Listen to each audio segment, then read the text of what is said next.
So we're working with Julie here. She's a 5-month-old puppy, and she's a little bit more apprehensive and shy when it comes to exploration and working through new things in her environment. So what we're trying to do here is build her confidence by getting her to go over these obstacles and, more importantly, work with us and develop a relationship of trust in us guiding her through things that she might find scary.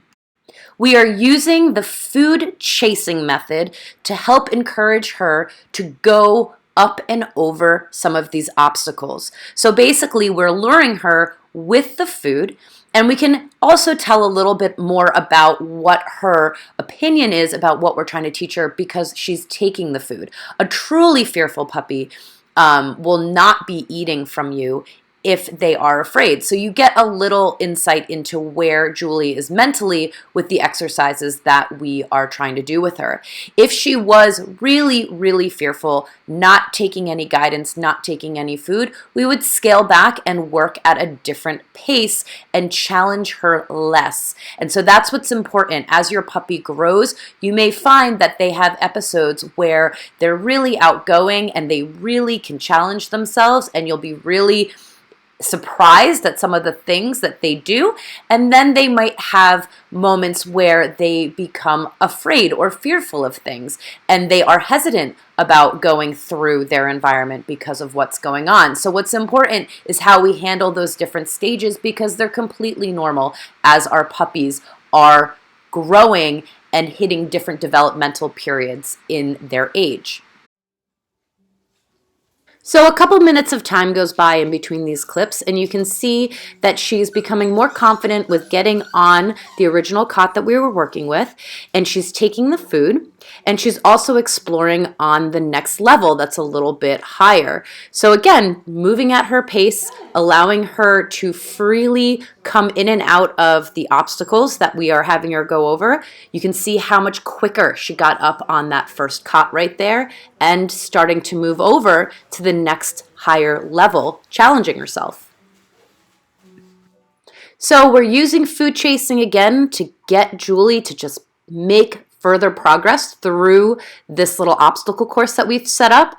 And what's interesting is you can start to see how much more comfortable she's getting, right? So the big challenge here is get up on the next level, and you'll see as immediately when she's done with her food, she's gonna hop back down to the red cot where she was more comfortable before and wait for us to re-engage her. And so what's neat to see is that before with the red cot, she was doing that with the floor. She would get on the red cot and then retreat to the place she was more comfortable, which was the floor. So you can see her making progress through this obstacle in a really successful manner and building her confidence at the same time. So now we're on a third level to this obstacle course that presents an increase in height and a decline in the positioning of the cot. So it's a little bit of a downward ramp. So all of these things are here to challenge our puppies with these different aspects of the environment, such as height, inclines, declines, textures of surfaces that we want them to go over. Again, what's really important is that I am not forcing Julie to do any of this.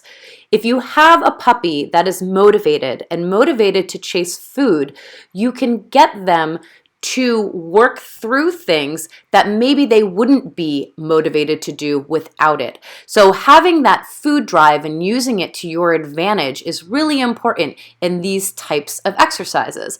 And you can see her exploring her environment more. She's making positive associations because every time she's challenging herself, she's being rewarded with food.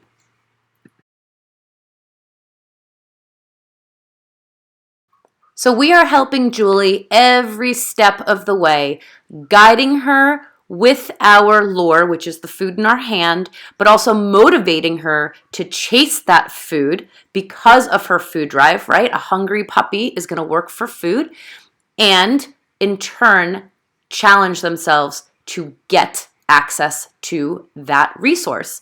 And so we are just helping her through, being supportive, allowing her to explore at her own pace, and getting her to be more comfortable with a new strange thing in the environment. So although it took a little bit of time and convincing, the end result is pretty clear that Julie has gained the confidence to work through this obstacle course. So the more exercises we practice like this with Julie, the more confident she will be in the future when she comes across something that she's unsure of.